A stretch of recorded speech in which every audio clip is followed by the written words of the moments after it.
Now, you know things are getting pretty messed up when even the dollar store is hurting. You hear so many people saying how we're gonna hit this soft landing in this economy, guys, and you know, I already had my own opinions about this, but after I talked to Adam from Wealthion last week and hear all the really intelligent things he's had to say and listen to people on his channel, I am 100% convinced that there is gonna be no soft landing. And when I see stories like this, it kind of further reinforces my opinion on that, because you know, if the dollar store is flashing warning signs about consumer spending, that's a problem. You know, like the dollar store is like the most affordable place to buy just about anything, because things used to cost $1, now they don't.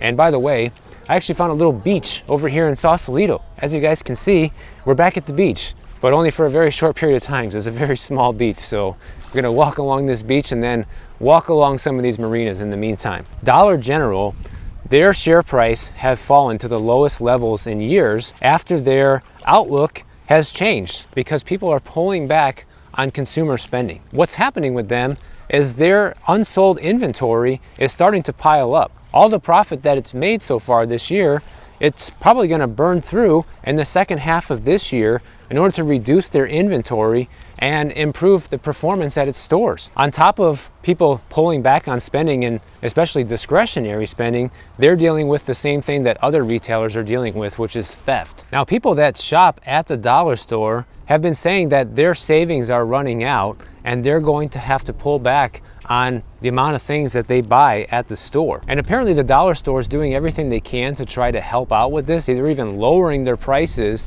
in some areas to try and keep their customers coming through the door, so to speak. But it seems like it's not really enough, because up until May of this year, the sales were still doing pretty good. But ever since then, the people that shop at the dollar store have been focusing more and more on necessities more than anything else. So people are buying food essentially at the dollar store, and that's some of the lowest profit margin goods that they can sell. So it makes their earnings drop through the floor. And this is proof of it right here, because shares of Dollar General closed on Thursday down 12% at $138.50 per share, which is the lowest closing price that they have seen in years. And the stock has been cut nearly in half just since the beginning of this year. So that is not good, guys. That is not a good sign of where things are going. But yet you still keep hearing these things about the soft landing, and this is still going to happen. And I'm just not buying it.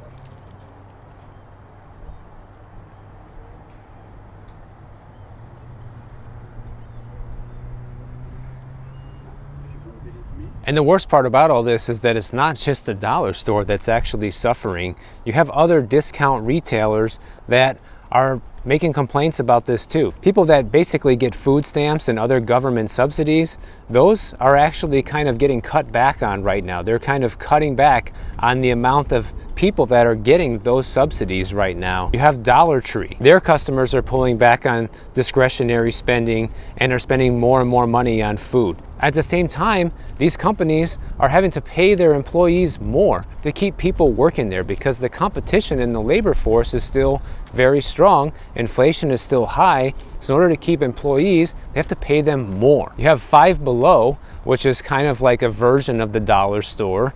They're saying that their biggest problem right now is shrink. In other words, theft, guys. That means people are stealing. And I'm not going to get into the whole diatribe about the stealing thing again. Clearly, this is a problem for many different retailers across the board right now. There's another discount retailer, I've never even heard of them before, called Cons. They sell home goods and they offer their own in-store financing. And they said, especially because right now banks are tightening up their lending standards, more and more of their customers are starting to take loans directly from the store to purchase things. And so far they're lucky, because their CFO has said that right now delinquencies are remaining stable, but who knows how much longer that's going to last if the conditions of this economy continue to get worse. Now, one discount retailer called Ollie's, they're saying that they're actually benefiting from all this right now, because what they do is they just buy overstocked inventory from a bunch of different retailers and sell it at a steep discount. That's what people are looking for right now. They want good deals on things, which who can blame anyone, especially with how much everything is costing. You know, we just got the most recent inflation numbers for August, guys. Guess what? It's going up. That's the third straight month in a row now. The inflation readings are going back up. And the Fed paused their interest rate hikes, and you think they're going to be done raising interest rates? You think they're going to start lowering and pivot anytime soon? Probably not, until the whole system breaks. You have another discount retailer called Big Lots. They said that inflation has disproportionately affected their lower income customers. They're delaying or pulling back on spending altogether because inflation is taking too much of a hit on everybody's monthly budget. When you look at what people actually have to spend on food and gas and rent and everything that continues to go up, well, guess what? There's no money left over to go to Big Lots and, buy that dining table or the chair or whatever it is that they sell over there, knickknacks for the house. All that's being done away with now. And the CEO of Big Lots said that our core lower income consumer remains under significant pressure and has limited capacity for higher ticket discretionary purchases. So consumers are making trade-offs right now on what to buy as expenses continue to go up. And I don't see that changing anytime soon. And the reason I'm talking about this is just to kind of reinforce this idea, guys, that there isn't going to be a soft landing, okay? They're just lying to us at this point, telling people this so people don't panic and pull out of the stock market and tighten up spending even more, because 80% of the GDP in this country revolves around consumer spending. So if that goes away and it starts going down, the GDP numbers are going to come in looking even worse, and that's it. They're not going to be able to deny the fact that we're in this recession anymore. So that's the real problem. But it's not all doom and gloom. In fact, there is still good news out there. And the good news is that rent prices are actually still falling right now. Because of these falling rent prices in pretty much all of the country, it's smarter to rent a place right now than it is to own something. And there's some startling new numbers out about this. Now that the August numbers are in for rent, this is the fourth straight month in a row of 2023 that rent prices have been steadily falling, which is good news for renters. And it's also good news for people who want home prices to come down as well. Now this reduction in rent, it only boils down to $7 per month less in rent month over month. But it's something, guys. It's a start. And that's what I want people to notice, is that the trend is reversing in the other direction and it's moving towards our favor now. But there's no denying the fact that rent still costs more now than it does pre-pandemic. In fact, the average rental still costs $336 more per month than it did pre-pandemic. But there's no denying the fact that renting right now is such a much better value than it is to buy a home, because check this out. In 94% of the metros and areas across the country, it is cheaper to rent than it is to buy. And when you look at the typical starter home numbers, look at this, guys. The typical starter home right now will cost you almost $3,000 a month, $2,959 per month. And the median rental rate is only $1,776 a month. So you're talking over $1,200 more per month right now to become a homeowner. Now, for some people, that might be worth it. Other people, absolutely not.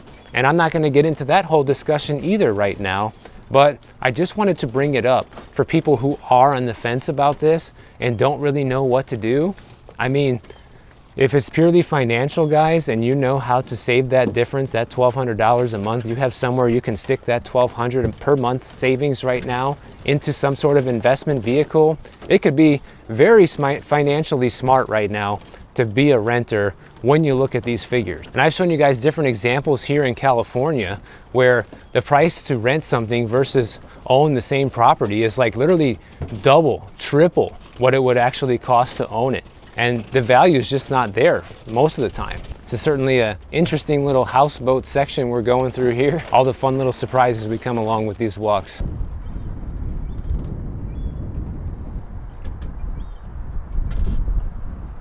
The reality is, guys, like, people that are trying to buy a home right now have it way tougher than renters who are looking to find a better deal on a lease, because more inventory continually gets added to the rental market this year, and that lowers prices. Combined with the fact that the vacancy rates are up, that also helps soften rental prices.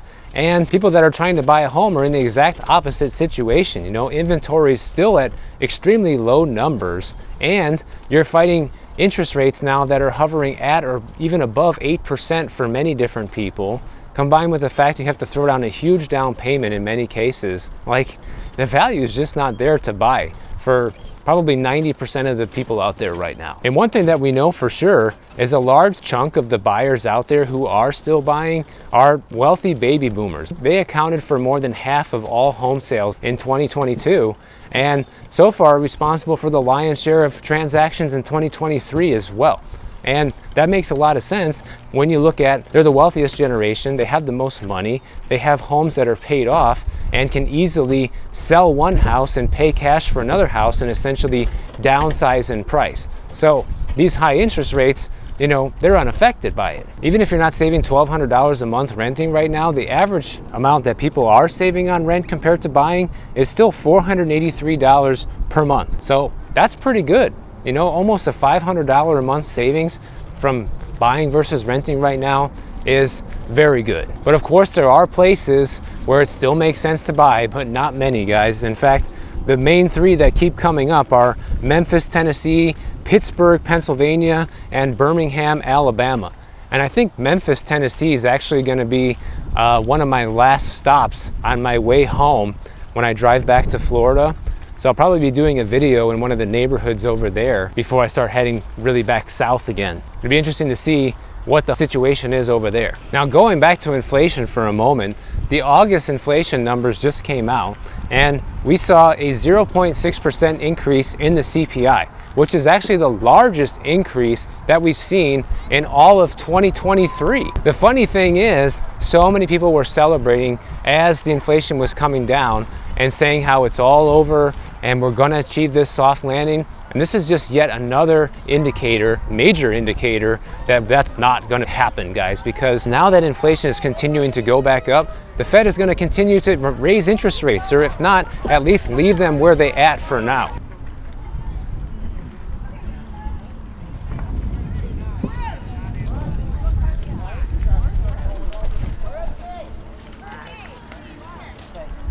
Now they're saying that food inflation is only up 4.3% year over year right now as of August, but I would beg to differ. I think it's up far more than that, guys, because we all eat. We all go to the store and buy food, and you know, it seems like it is probably at least 10 to 15% more expensive than it was a year ago. That's my own estimate based on the things that I buy, especially if you want to buy, you know, wholesome and healthy food. Like, I don't eat a ton of junk food. That's always the cheapest kind of food. But if you want to eat healthy, it costs you more. They're saying that food away from home is only up 6.8%, which is basically eating out. And that's another expense that I feel like is definitely up more than that as well. Transportation right now is up a whopping 10.3% from a year ago. Shelter, that's still up 7.3%. So what do you notice? All these things are things that we all need for our daily lives. We all need shelter. We all need food. We all need transportation. So those are the things that are costing the most, and they're trying to tell us that inflation has been going down. Well, we know now that it's not going down because we've seen it continually start to creep back up. So when I see all this, to me, that just means we are in a ticking time bomb situation. It's just going to be a matter of time before the Fed will be forced to pivot and start lowering rates, because at this pace, we can't continue functioning as an economy. Like, people are not going to be able to afford to buy things in another year or two from now if things keep going in this direction. But the biggest problem is if they pivot too early, inflation is going to get even worse. So that's the biggest issue that they're facing right now, is how do we keep inflation under control without crashing the economy? That's the magical soft landing that they've been looking for. That's not going to happen. And here's one more thing that kind of proves the state of affairs right now. I just saw a story today talking about what are hardship personal loans. I'd never even heard of this. I've heard of it with the 401k, but not personal loans.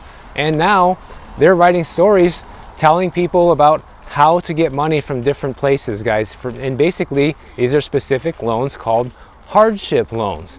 And when the media is coming out with stories like this, you know that it's because people are in trouble and people are searching for, hey, how can I get money out of this? How can I get money out of that? Like, where can I come up with extra cash? And basically, a hardship loan is exactly what it sounds like. You know, it's a personal loan designed to help borrowers overcome financial difficulties. and is a short-term temporary loan in many cases. And it can be for things like a medical emergency, car repairs, a job loss, something like that. Now, typically, the only way you're going to be able to get one of these hardship personal loans is, first of all, if you can prove it, but usually it's also only going to be through small banks and local credit unions that will even look at you guys. So if you're with Bank of America or Chase or whoever, don't even bother with them because they're not going to give it to you.